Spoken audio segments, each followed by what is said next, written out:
Magandang araw po sa inyong lahat mga kababayan at welcome back dito po sa PNR at ito nga mga karibin natin ng Karma na. Korte pabor kay BP Sara. Nako mga kababayan ha. BBM or PBBM walang party-party sa Pasko. Aba, imposible yata yan mga kababayan ha. Well anyway, yan po ang ating pag-uusapan at bibigyan ng reaksyon ngayong araw na ito. Pero bago po ang lahat mga kababayan, kung bago ka pa lang at di pa po nakapag-subscribe sa ating munting channel ay pa-subscribe naman po. Palike na rin po ng video ito. Maraming salamat po. At eto na nga, simulan na po natin to.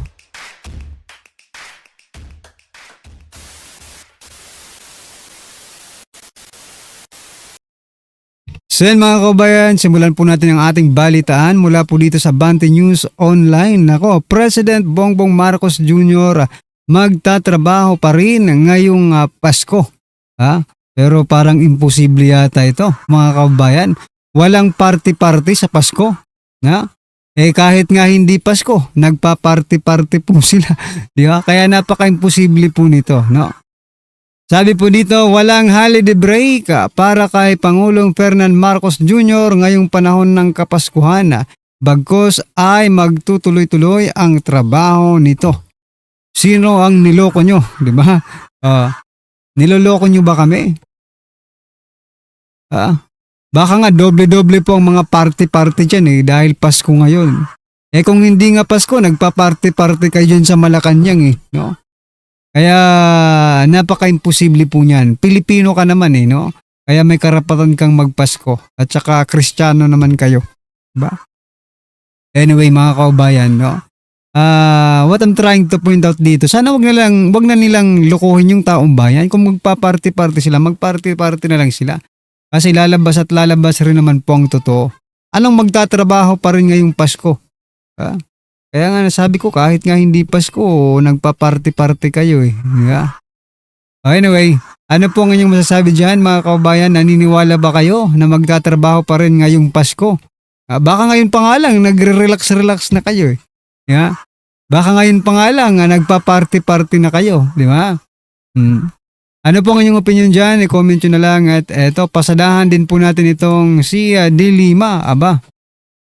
Sabi po dito ni Dilima mga kababayan, busisiin nila itong mga akusasyon na ito ni Madriaga, yung Madriaga affidavit, no?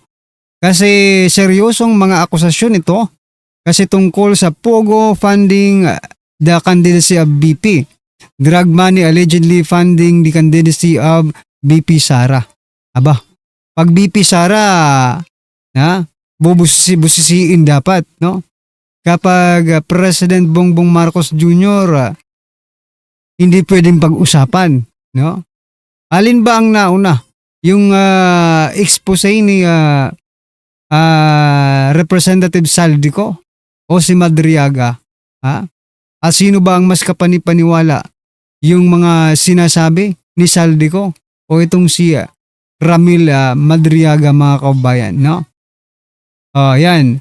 So, Dilima urged, no, the Office of the Ombudsman and Department of Justice to look into the affidavit made by Ramil Madriaga who alleged that the campaign funds of BP Sara Duterte were sourced from Pogo and drug dealers, emphasizing that it is serious enough to warrant a thorough investigation. Ayan. Yung dating nakulong dahil po sa droga, di ba nakulong ito sa Dilima dahil po sa droga mga kababayan. Ngayon naman po ay, gumaganti na si Dilima. Tama itong term natin na gumaganti si Dilima. Kay BP Sara dahil nung panahon po ng tatay ni BP Sara na si former President Duterte, talagang hindi naman talaga nakaporma itong si Dilima. Pero ang problema nga dito mga kababayan, kung naniniwala ba ang taong bayan dito sa mga sinasabi ni Dilima? Kasi may bahid po ng yung credibility nila, no? Both Dilima and Madriaga, their credibilities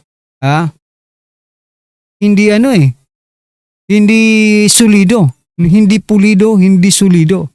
Diba yung kanilang yung credibility nila. Si Dilima nakulong dahil sa droga, di ba? Hmm. Si Madriaga naman for kidnapping mga kababayan. Tapos, aray ko po. Sabi nga ng isang general retired general, di ba? Parang si Madriaga parang James Bond.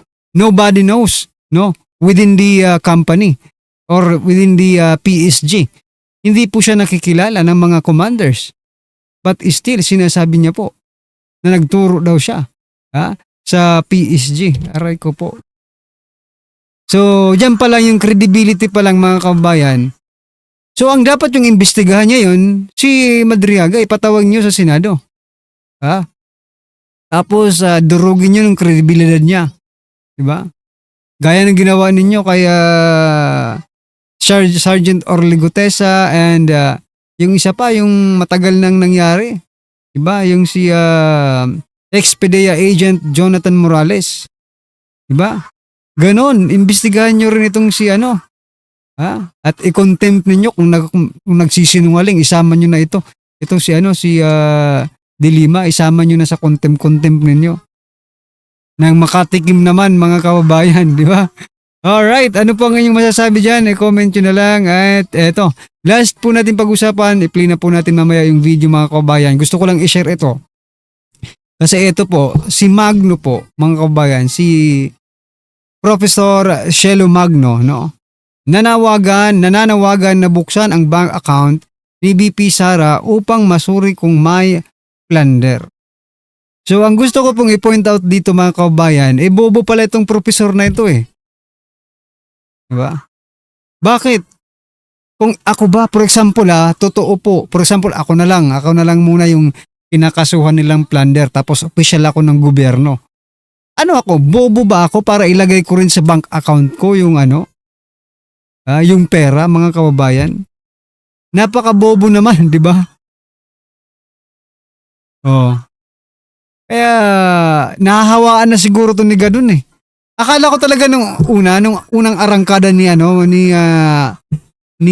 Shelo, no? Ni Shelo Magno.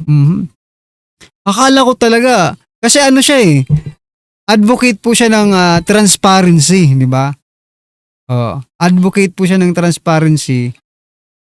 Aba, nung una akala ko talaga okay to pero hindi rin pala.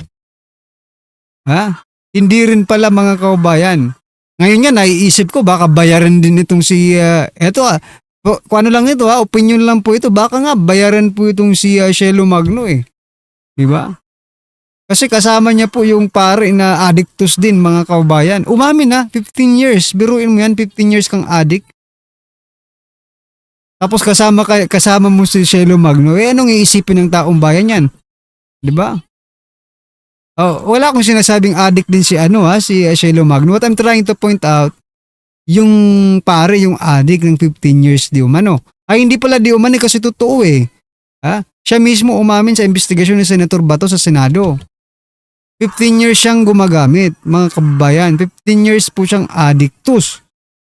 So, wala naman akong gustong i-implicate, no? Pero kasama kasi si Shelo Magno ni father, kaya hindi natin alam, mga kababayan. Anyway, ano pong na lang ang iyong kukomento dyan? I-comment nyo na lang mga karibin natin. At eto, pasadahan po natin ang video ito na kung saan, sa wakas, korte pumabor na kay Inday Sara. Aba, yari silang lahat dito. Big evidence, tumpak lahat. Eto, pakinggan natin ito at bigyan natin ng reaksyon.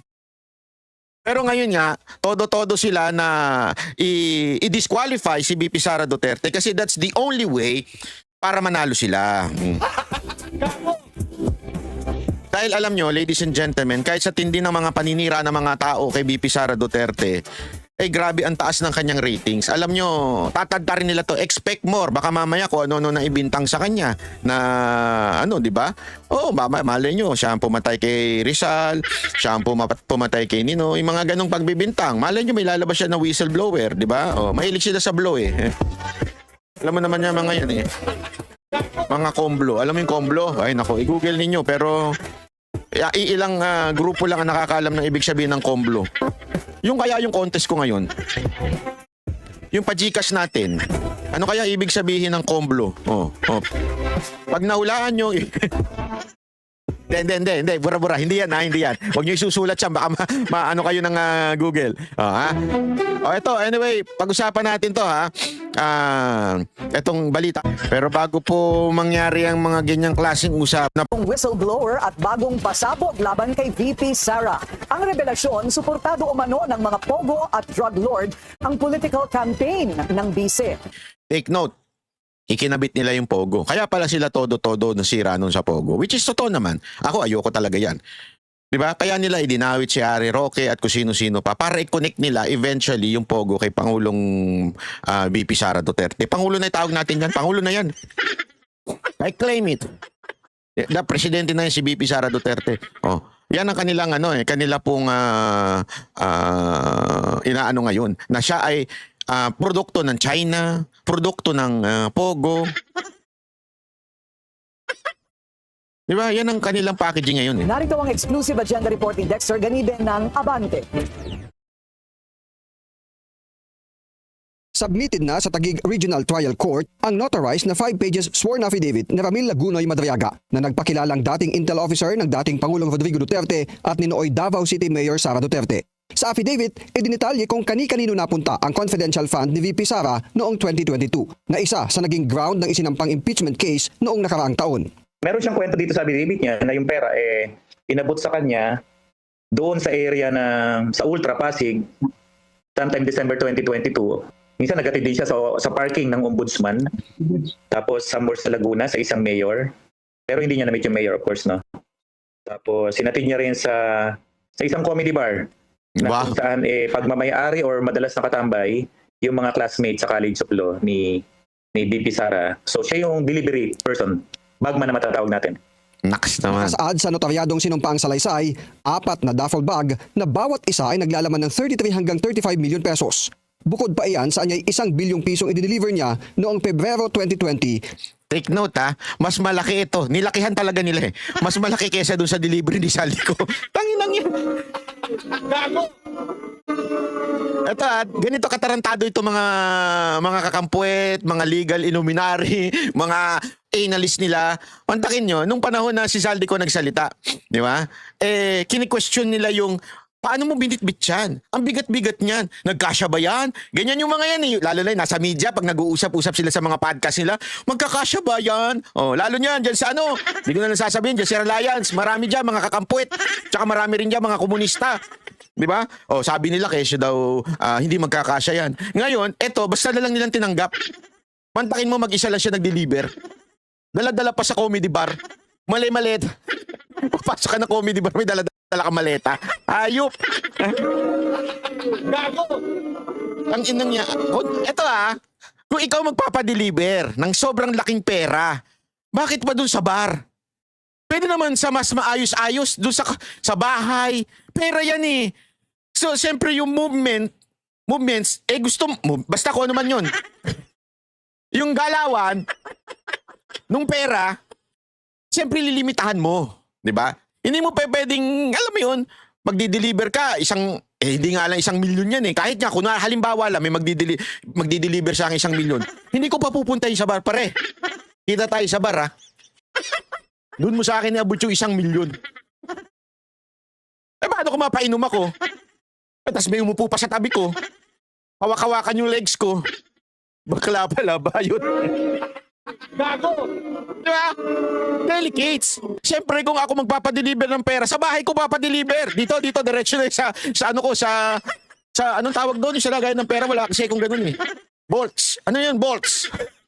Sa Katarungan Village, Muntinlupa City, na mismong ang dating Pangulong Duterte ang tumawag sa kanya para kumpirmahing natanggap na ito ng taong dapat makatanggap ng pera. Pangulong Duterte talaga tatawag sa'yo. Ayop ka talaga. Ang inang yan. Natawagan ka ni Duterte. Andiyan na yung pera. Ginang bobo po. Ayop! Presidente ka, tatawag ka at sasabihin mo, Hindi nga, di ba, yung panahon ni President Duterte, mga kabayan, hindi nga siya nakakahawak ng pera. Di ba? Hanggang lang siya, pirma kasi, di ba? Yung mga pera sa mga sekretaris niya na yan pinahawak. Pero bago siya pumirma, pinag-aaralan niya muna. Tapos ngayon tatawag. Diba, napaka-imposible talaga ng to.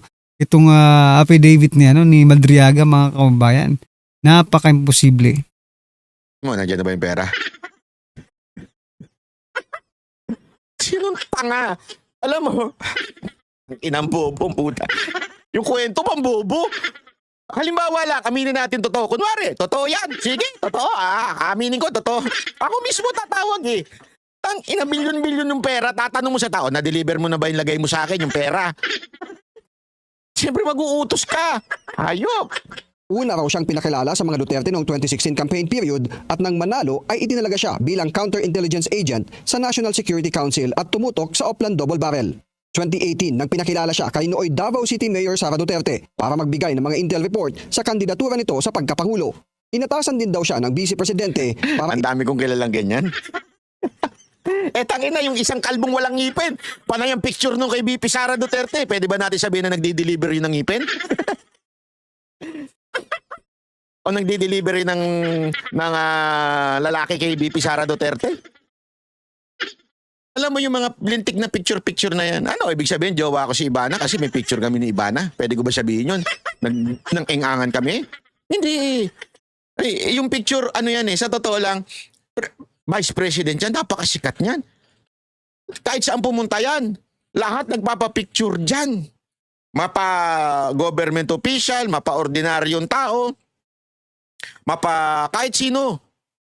Ay nagpapapicture dyan. Can they claim something and prove something na? Kasi ganito kaya totoo to. tatag ang Inday Sara Duterte is my president o isip Pilipinas. Gamit umano ang pondo mula sa pogo at drug dealers. Katunayan na niya, ang mister mismo ng alkalde ang nag-utos sa kanya para ilabas mula sa kustodiya ng Bureau of Customs ang controversial na magnetic lifters noong 2018. Kinunik Kahit talaga. ito ay naideklara ng hot items at kalaunan ay natagpuang wala ng laman sa Cavite. Ang kwento niya sa akin is that alam niya na droga ang laman noon dahil isang Chinese ang tumawag sa kanya na isa sa kasamahan ni Michael Yang na sinabi Alam mo yung mga kwentong ganito? Alam mo kung sino naalala ko? Naalala ko lang si Trillanes. Kasi ito yung mga inipo ni Trillanes na mga kwento-kwento nun na ganito kay Michael Yang, sa mga Duterte, sa asawa ni BP Sara Duterte, kila Pulong, di ba? Yung pinaguhubad niya pa si Pulong. Yung mga ganitong galawan, naniniwala kayo dito? Alam mo, ewan ko tanga lang ang maniniwala sa mga ganitong klaseng kwento. mo si ganito at tulungang ilabas yan. So definitely, the moment magsalita yung Chinese na yun, alam niya, drugs ang pinararating talaga. Kung hindi drugs, baril. Kaya alam talaga niya na drugs yun. Ayon sa abogado ni Madriaga, nais niyang mailabas ang kanyang personal na nalalaman dahil sa pangamba sa kanyang buhay, matapos umano ang ilang pagbisita sa kanya ng taong konektado sa Vice President. Nauna na ring naiulat ng kolumnistang si Ramon Tulfo ang pagbisita ni VP Sara kay Madriaga sa 10 oras ng gabi sa Camp Bagong Diwa sa Bikutan, kung saan nakakulong si Madriaga dahil sa kasong kidnapping. Ngayon anya ay alam na ang dahilan ng pagdalaw ng VP. Sige nga, kung meron, may record dyan. May record dyan, may video yan, may CCTV yan. Ilabas nyo. Tama mga may logbook po yan. So ilabas nyo po yung pangalan kung sino man po yung bumisita, no? Baka mamaya kasi, no? Si Dilima lang yung bumisita. Di ba? Baka si Dilima lang yung bumisita at kumain ng saba dyan. Ha? Oh, di ba? Kasi nagsusulat ito kay Dilima Baka mamaya si Dilima lang pala yun No? So ipakita nyo po yung ebidensya. Kung sino man po yan, ay ilabas ninyo. Dahil paninirang puri na po itong ginagawa ninyo. Di ba? Anyway mga kabayan, ano po ang inyong opinion, reaksyon? Patungkol po dito, i-comment nyo na lang. Maraming salamat po.